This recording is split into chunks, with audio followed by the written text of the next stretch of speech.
আপনারা দেখতে পাচ্ছেন যে সমস্ত বীজতলার কন্ডিশন এরকম, এই ছোট অবস্থায়, একদম ছোট অবস্থায় বসে আছে, এই সকালবেলা কুয়াশাটা যদি ছাড়িয়ে দেওয়া যায় খুব ভালো হয়। কারণ এই ছোট অবস্থায় বসে আছে, কোনো কোনো বীজতলা আপনারা যেখানে ফেলেছেন দেখবেন সেখানে রোদ পাচ্ছে না। আবার কেউ কেউ এমন অতিরিক্ত সার মেরেছেন যে সেখানে অলরেডি পচা লেগে গেছে।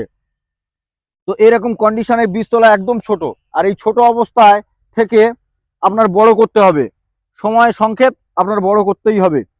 এখন যাদের বীজতলার বয়স 25 দিন ওভার হয়ে গেছে, মানে 25 দিন বয়স হয়ে গেছে কিন্তু বীজতলা বাড়েনি, এইরকম কন্ডিশনে আপনারা কি করবেন? তাদের ক্ষেত্রে বলবো যে বীজতলা আগে কন্ডিশনটা দেখে নেন যে বীজতলার কোন পরিস্থিতিতে রয়েছে। আগা শুকিয়ে যাচ্ছে, না সাদা হয়ে যাচ্ছে, না গোড়া পচা লেগেই আছে। এই বীজতলার কন্ডিশনটা দেখুন একদম পুরো চকচকে এবং কোনো কোনো রোগ ব্যাধি কিছু নেই। এতে সার মারা হয়েছে 5-7 দিন আগে, আর ওষুধ মারা হয়েছে। কিন্তু এই যে পজিশনে রয়েছে এই পজিশন থেকে বড় করতেই হবে। আর এই বড় না করলে কিন্তু আপনি তাড়াতাড়ি বীজতলাটা 25 থেকে 30 দিন ওভার হয়ে গেলে, তো 30 দিনের এই বীজতলা মোটামুটি রুইতে হবে মেন জমিতে। তো সেরকম চিন্তা ভাবনা মাথায় রাখতেই হবে আপনার। তো সেই পরিস্থিতিতে আপনি কি করবেন? এখন মূল উদ্দেশ্য হচ্ছে বীজতলাকে বড় করা। আর এই বড় করতে গেলে হাতের কাছে দুটো প্রোডাক্ট আছে। একটা হচ্ছে ট্যালেন্ট 95। আমি আপনাদেরকে বীজতলার কন্ডিশনগুলো দেখাচ্ছি যে কি পরিস্থিতি রয়েছে। এইরকম পরিস্থিতিতে জলের অবস্থা দেখুন পুরো একদম সবুজ হয়ে রয়েছে। এই জলের অবস্থা পুরো সবুজ সবুজ হয়ে রয়েছে, আর কি সুন্দরভাবে বীজতলা বেড়ে উঠছে। এরকম পরিস্থিতিতে যদি আপনি গাছটাকে বাড়াতে চান, তাহলে তাহলে অবশ্যই এর পরিচর্যা করতে হবে। লাস্ট পরিচর্যা একদম 25 দিনের মাথায় আপনি একটা স্প্রে করে দিন। হাতের কাছে আমি দুটো প্রোডাক্টের কথা বলবো। সমস্ত চাষি বন্ধুবান্ধবের আন্তরিক শুভেচ্ছা অভিনন্দন জানাই। আমি শামসুল, আপনাদের পাশে আছি, সাথে আছি।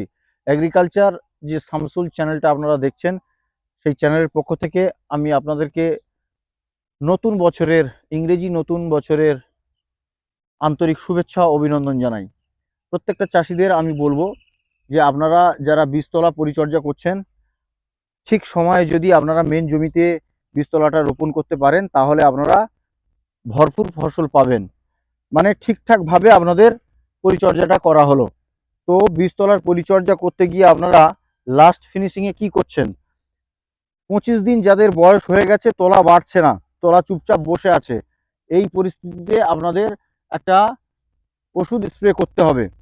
এই 25 দিন এই তলার কন্ডিশনটা আমি দেখাচ্ছি, কিছু বীজ আমি ভেঙে দেখাচ্ছি। এই ছোট, বেশি বাড়েনি, এর বয়স কিন্তু 22-23 দিন হয়ে গেছে, কিন্তু এখনো বাড়েনি। তো এইরকম পরিস্থিতিতে আর একটু বাড়াতে হবে, আর 4 ইঞ্চি বাড়াতে হবে। তো এইরকম পরিস্থিতিতে আপনি কি স্প্রে করলে 4 ইঞ্চি বেড়ে যাবে?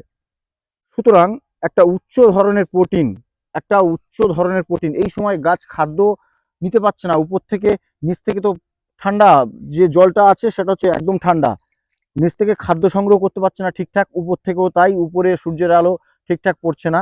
ফাঙ্গিসাইড স্প্রে করেছেন, তো তাদের বলবো এবারে আপনারা একটা উচ্চ ক্ষমতা সম্পন্ন, যেগুলো হচ্ছে খাদ্য, গাছের খুব সুন্দর খাদ্য গঠন করতে পারে, সমস্ত চাষিদের বলবো যে আপনারা আর দেরি না করে, 25 দিন হয়ে গেছে গাছের বয়স, এবার আপনারা একটা ভিটামিন স্প্রে করবেন। সেই ভিটামিনটা উচ্চ প্রোটিন সম্পন্ন, মানে উচ্চ প্রোটিন আছে তাতে। সুতরাং গাছ এই সময় খাদ্য নিতে পারছে না, উপর থেকে স্প্রে করে দিলে ওরা খাদ্যটা ঠিকঠাকভাবে নিতে পারবে। এই খাদ্যটা যদি প্রয়োগ করো, তাহলে গাছ দেখবেন আপনার বড় হয়ে গেছে। সুতরাং আপনারা তাড়াতাড়ি বীজটা মেন জমিতে রুইতে পারবেন। এটা কোনো কৌশল নয় যে আপনার তাড়াতাড়ি স্প্রে করে দিলে 1-2 দিনের ভিতরে ঝপ করে বেড়ে গেল, এরকম নয়। এটা উচ্চ ক্ষমতা সম্পন্ন একটা প্রোটিন, একটা ভিটামিন, যে ভিটামিনটা আপনি ইউজ করলে 5-7 দিনের মধ্যে আপনার গাছগুলো ঠিক একটা লেভেলে পৌঁছে যাবে, একটা বড় হয়ে যাবে, ঠিক আছে? তো সুতরাং এই এই প্রোডাক্টের কথা আমি আলোচনা করব।